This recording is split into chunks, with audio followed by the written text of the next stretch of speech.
Can you see the top of my head? Just about. Right. Hi friends.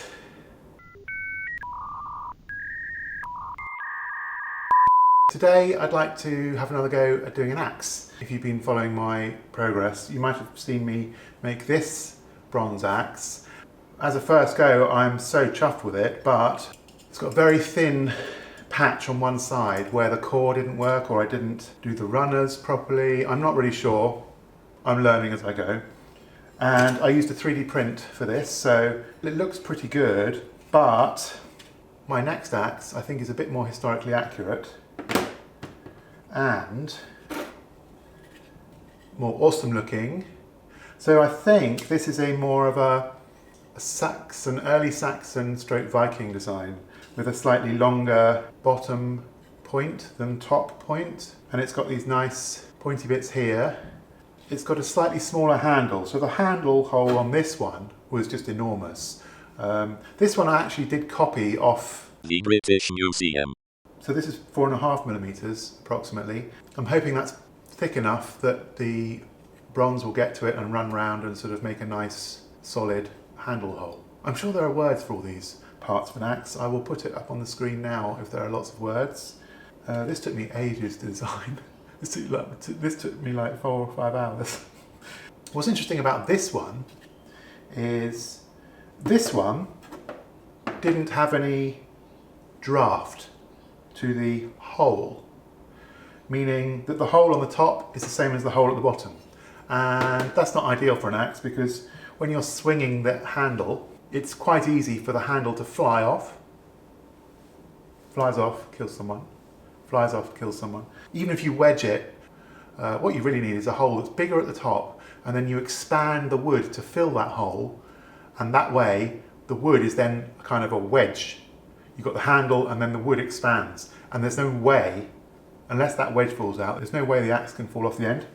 The profile on the bottom is an ellipse, and the profile at the top is an ellipse, but at the top the width of the ellipse is more than it is at the bottom by 2mm. That should stop it flying off. Not that I'm actually going to use this much, but I thought it'd be nice to kind of get into doing things properly for once. And there is also draft. If you imagine each piece is going to be in the mould like this and needs to be released from the sand upwards, I've put each mould has got slopey sides, only 5 degrees, but it is still enough, I hope, to pull it out. That's the main thing I'd like to do today.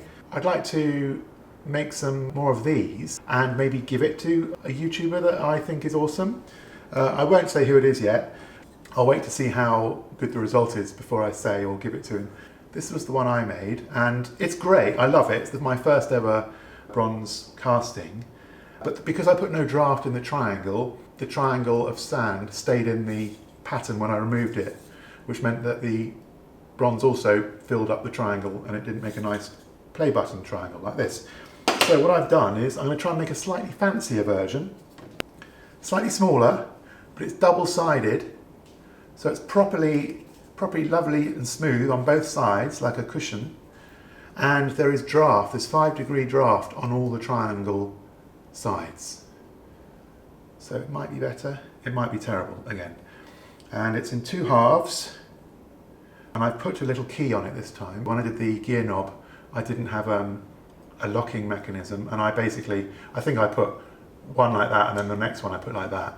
And so I got a casting that was like that. So that's what I'd like to do as well. So I'm going to try and do 2. I'm going to try and do the axe and the nice play button, and we'll see how it goes.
It says 1100 on the top. Let's do it.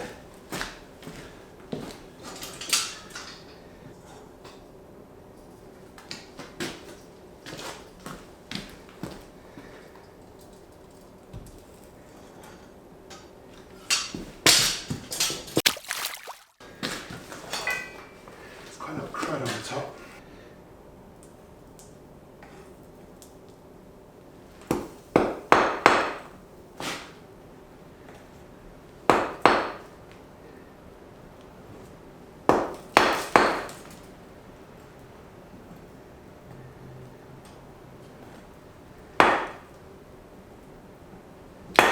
Let's do it.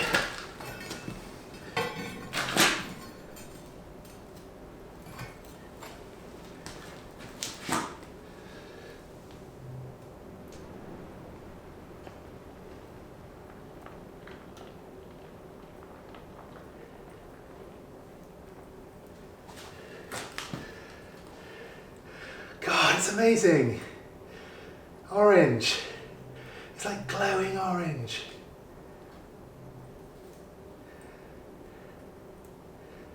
Brilliant.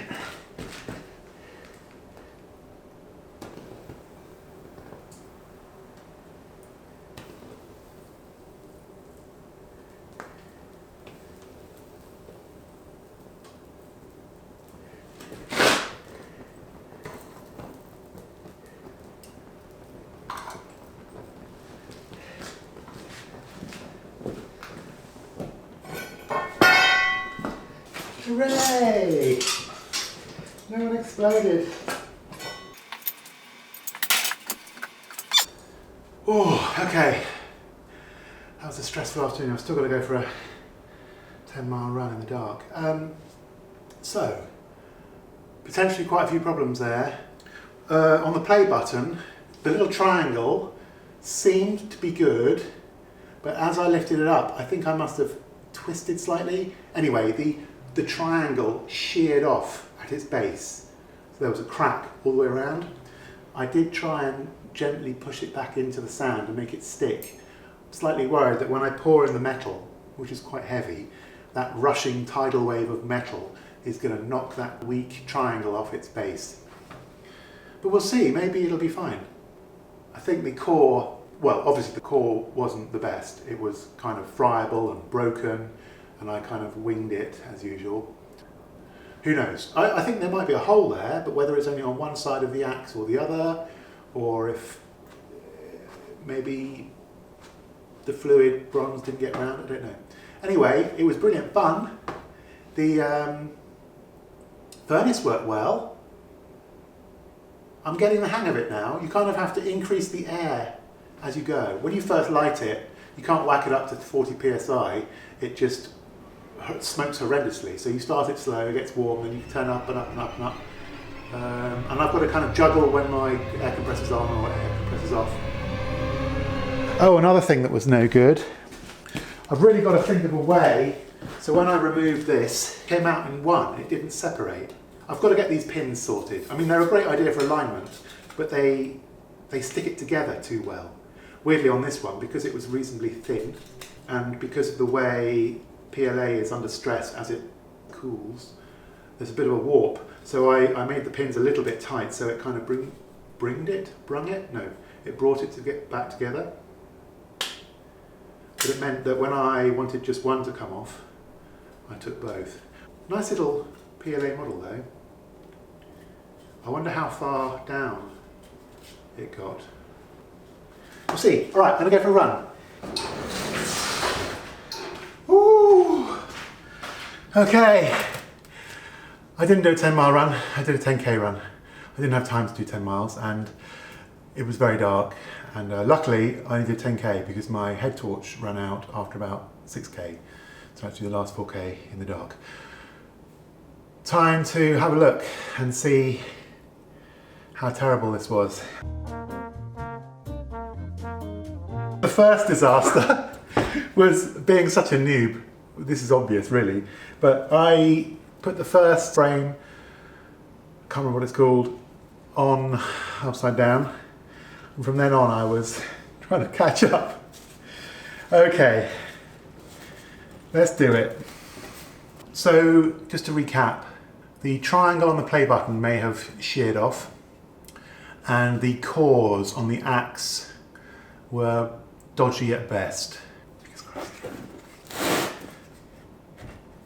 Oh, it's opened up quite easily.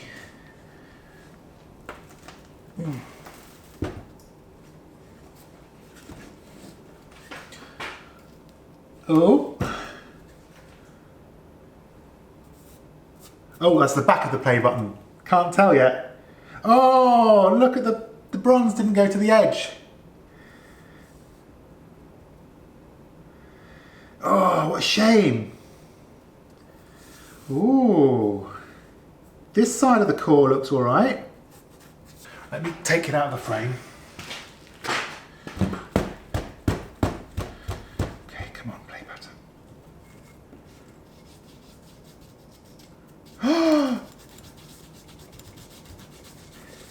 There's a goddamn triangle in the play button! I mean, wow. Not. Oh, the axe looks great! Except for that bit. Why didn't it go down there? I did that on the last one. Oh, look at the play button. Look! Woo! It's got a divot! It's got a triangle! Let me put it the right way around. Oh, and it's fully 3D. Oh, I love it. Oh, the play button has come out really well. No complaints on that. Right, let's have a look at this axe then. Ah, I can see something interesting here. There's a bit of a void. A void in the bronze, just there.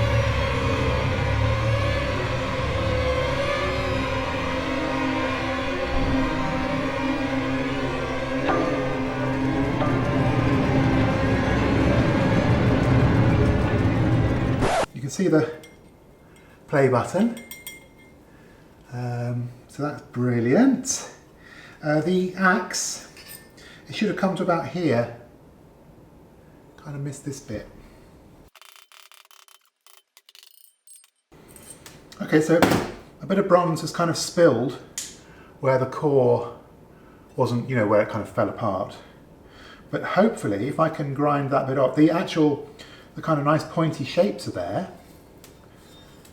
It just seems like there's extra metal rather than less metal, if you know what I mean. I'm going to quickly chop the sides off. Tell you what though, this play button is awesome! I know who I'm going to give that to. I might give a few out actually. There's a few YouTubers that I follow that are small channels, but we'll see. See, I'll probably just cast one of these every time I do a bit of bronze.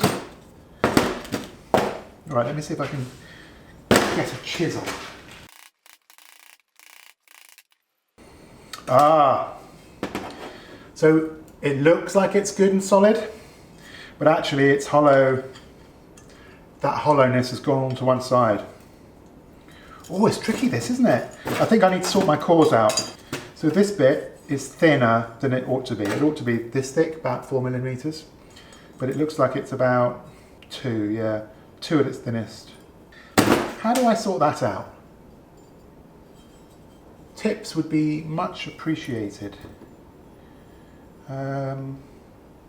Should I warm the mould?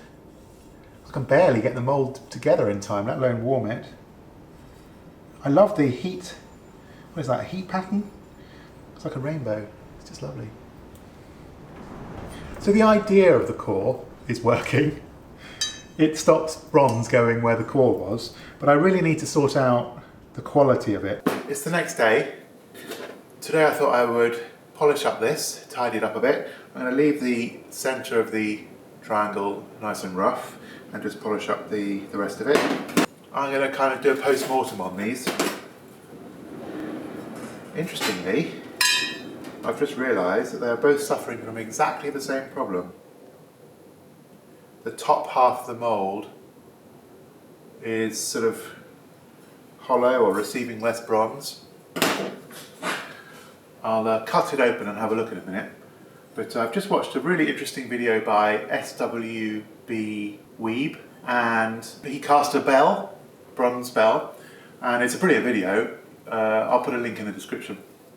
But he mentioned a few things that were very interesting. He used a tapered sprue, which is something I've never seen before, and he mentioned that it was good for keeping the flow laminar and not turbulent with the bronze. So another interesting thing that SWD Weeb said was he was trying to get the bell to fill from the bottom up. I wonder if I tilt the box, it will kind of fill all this stuff first and then kind of fill this. I don't know. I really, as per usual, I don't know what I'm doing. But that might allow the air to kind of rush in and get out. I'm going to cut them up now and we'll have a look. Oh, something else that's quite exciting. I ordered a polishing kit from Max. So I've never had any polishing kit before, but it's got 3 kind of wheels. So that's exciting. I'm going to try and be super quick in this post-mortem. This video is way too long already. This is my previous video's axe, and it was this way up in the mould, and you can see it suffered from a very thin top area. And if you spin it round, you can see there's a large void here. And the void continues in here and actually goes fairly deeply. It stops here, so it doesn't go all the way into the blade, but it is this top area.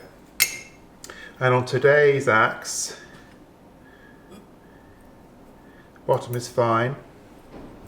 Turn it over and you see almost the same thing. It's less pronounced. This actually is at least 1.5 millimeters thick here. The bottom is perfect, it's sort of 4 millimeters all the way through, but the top is thin in this kind of bubble shaped area, and the void is much larger on this one. It actually goes all the way through to the start of the blade. If I push that through there, you can see it goes all the way through. And it even starts on the sprue here. I wonder if this is shrinkage and this is core blowout. Old foundryman Martin has basically diagnosed my problems here, I think. The guy's a genius. So, they were the problems. Oh, and it stops here on the blade. So the blades aren't a problem, it's just around the core area, and I think maybe shrinkage. But you'll see in my next video, I'm much more successful on that kind of thing. And today I'm going to polish this up and I'm going to send it off to one of my favourite science YouTubers. Hopefully he'll like it. Let's see what this looks like after polishing.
But check this out.